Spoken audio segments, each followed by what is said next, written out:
Welcome to the Words to Empower podcast, featuring Bishop Frank Stewart, pastor of the Acts Ministry in Conway and North Little Rock. And now, Pastor Stewart. Well, welcome back to the Acts Ministry broadcast as we enter into the last book in the New Testament, the book of Malachi, as we get ready to move into the book of Malachi to end our study of the Old Testament. I'm going to do an Old Testament blitz where we will go through the book of Genesis, from the book of Genesis to the book of Malachi in a week, just reviewing, just going back over what each book is saying to us in our day and time and the application of that, since that has been our focus. Now, when we come to the book of Malachi, it is one of those books that we see the heart of God. We see what God is really after. And what God is really after is relationship. And when you look at Malachi, and we've studied Haggai, and we've studied Zechariah, and now these three books, the last book is Malachi. And he's trying to get the people of Israel to do right in their relationship with him. And when we read the book, and we want to spend the first 3 days of October on the book of Malachi if we can. The book of Malachi starts with this. I have loved you, saith the Lord, yet you say, where hast thou loved us? Now, that's pretty powerful. That's a pretty powerful statement, and that sets the tone for the whole book because it's about relationship. It's about relationship. That is what God wants. That's what he's looking for, is relationship. And what we do, and we're going to see that with Israel when they neglect to do what they're supposed to do as far as building the temple of God back, as far as giving the tithing and the offering. It was about relationship with God because he owns everything. And whenever God gives us something and then asks for a return from us. Now just think about that. Put on your thinking cap for a minute. If the government get a hold of your money, they're going to tax it. God gives us everything, puts it all in our hands. Then God stands back, hold his hand out, and say, give me a part of that. Now just think about that. He had it at first. He could have kept all of it. So what is he doing? He's looking for relationship. He's looking for us to love him like he loves us. He's looking for relationship. So here in the book of Malachi, he starts here after introduction to Malachi, the burden of the word of the Lord to Israel by Malachi. It's a burden. He says, you say, I don't love you, but I'm telling you, I love you. And then when we get into just the whole book is talking like this, is speaking like this, as God tries to bring an understanding to his people that he wants a relationship, as he tries to open their eyes for them to see what they're doing to him. When it's unfair, that means that one partner or one spouse can do something, and then if the other spouse do the very same thing, there's different judgments. There's not equality when one does the same thing that the other one does. There's not that level of fairness. God is speaking fairness here. He's not speaking for something extraordinary. He's speaking fairness, as we saw in the book of Micah, when God says, I'm not asking you to present unto me rivers of oil. I'm not asking you to sacrifice whole herds and flocks of animals. But he says, I've shown you what to do. I've shown you what to do. I've shown you what I want. And that is to live humbly before your God. He's looking for a relationship. He's looking for a relationship. He's looking for a relationship. And he's not looking for a relationship that is one-sided, as we see in the book of Haggai, where they were one-sided. They took care of themselves, but not their responsibility to God. It's a one-sidedness that we see. So in Malachi, we see the same thing, as God is trying to get them to snap out of it, so they can see that he wants a relationship. He doesn't want destruction. He doesn't want to destroy them. He wants a relationship with them, the God of creation. So this is what he says to Israel in Malachi chapter 1 and verse 6. He says, a son honoreth his father, and a servant his master. If then I be a father, where is my honor? And if I be a master, where is my fear, or my reverence?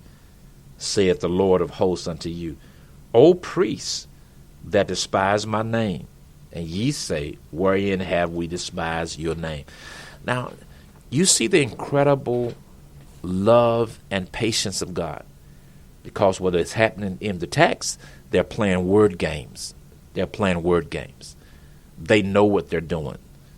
They know what they're doing, that there are word games that they're playing with God. And you know, you can be in a relationship for so long, and it can be so unfair that you start believing that the unfairness is fair. When the children of Israel came out of Egypt, when they got to the Red Sea, they started murmuring and complaining. They said to Moses, did we not tell you this? Leave us in Egypt. Let us die there. Why have you brought us out here to die? Well, what did God do? What was God's response to the murmuring? He divided the Red Sea. 72 hours later, they come to the pond, Mara, the water Mara. It is bitter. What do? They start complaining. What does God do? Show Moses a tree. Stay tuned for more of Frank Stewart. And now for some special announcements. Thanks for partnering with the Acts Ministries. We value your service and your donations. That's why we've made it easy to make contributions to support our ministry. Simply go to your web browser and click the search bar and type in actsministriesonline.org. Then click Donate Online. It's really that easy. For mobile giving, text the amount you wish to donate to 501-302-4242. That's Simple Give. And now, more of Pastor Frank Stewart. Put it in Mara, it becomes sweet. Now you're going to see this pattern over and over again played out. When something is done that they don't like, they start murmuring, they start complaining, and God responds early, in the early going of coming out of Egypt. God responds with a miracle. Well, see, when you get to the point where you think unfairness is fair, then you'll keep on doing it. And the Bible begin to teach us that judgment begin to come. The serpents begin to come. Different things begin to come. Plagues begin to come because of their unwillingness. Their unwillingness to have the proper relationship with God that he wanted. He wasn't asking for no great thing. He's just asking for a relationship. That's what God seeks. That is the very heart of God. So he says to them here, if you say I'm your master, you say I'm your father, where's the honor you're supposed to give me?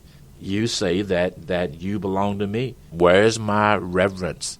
And God was saying they don't even respect me. Wow, isn't that something?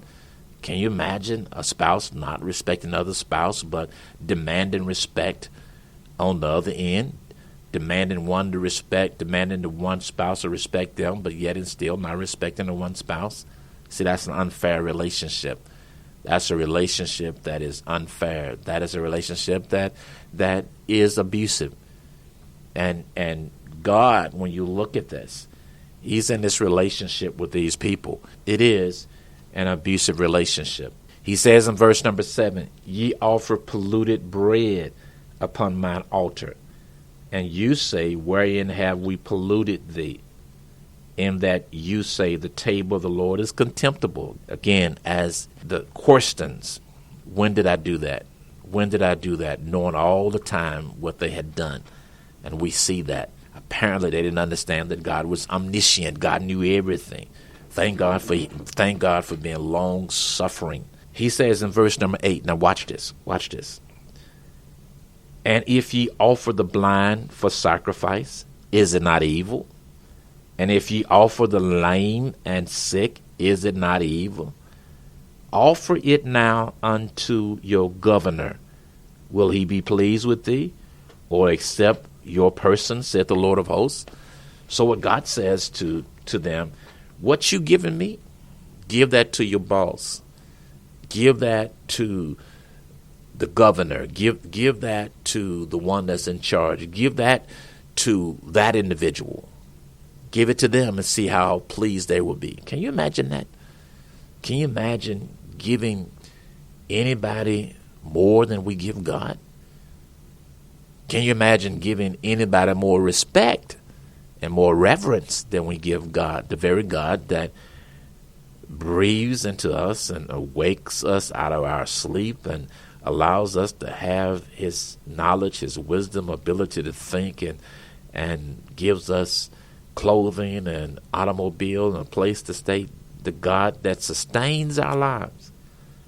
And he's saying these people, they're in a relationship and they're denying it. They're denying it. They're denying it. I didn't do it. I didn't do it. I don't remember. They're denying it. They're not willing to come honest and come clean and say, I have sinned, as David said, and I've done this wrong against you. So they're in denial. They're in denial. But God raised the question now, just whatever you've given me, I want you to start giving that on your job. Wow. Can you imagine that? If we start giving the job the faithfulness that we give God. Faithfulness to the house of the Lord. Faithfulness to doing things the right way and the consistency of it. What would happen if we showed up an hour late every day on our jobs? What would happen if we showed up 30 minutes late, 15 minutes late? What would happen if our attitude was on the job, you ought to be glad that I'm just here? What would happen? God says, now go do to them what you're doing to me. See, that's relationship.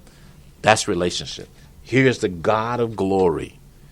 The God of glory, because of love, he craves our time with him. He craves a relationship with us. Can you imagine that? The God who owns everything. He still knows our voice.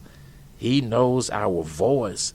He can distinguish our voice, and he waits to hear from us daily because he blesses us daily and he sustains us daily. So the book of Malachi, as we get into the book, you're going to see it's an incredible book. But the one thing that we see in Malachi and Haggai and Zechariah, we see God screaming, I want a relationship. It's not what you give. You only give because you love. So you cannot love and not give. You cannot love and not give. If you really love, you give. The Bible says God so loved the world that he gave his only begotten son. Now you can give and not love, but if you really love, and that's why giving is the benchmark. It's the benchmark to how much we really love God and what kind of relationship we want to have with him. For mobile giving, text the amount you wish to donate to 501-302-4242. The Acts Church in North Little Rock is located at 1224 Franklin Street. For a powerful word, join us at 9:30 a.m. for our morning worship service. Bible study is each Wednesday at 6:30 p.m. For more information, go to actsministriesonline.org or give us a call at 501-329-2055. Thank you for tuning in to the Acts Ministry Podcast. The Acts Church is located at 1423 Indian Street in Conway and 1224 Franklin Street in North Little Rock, Arkansas. Tune in each day to hear an inspiring word from Pastor Frank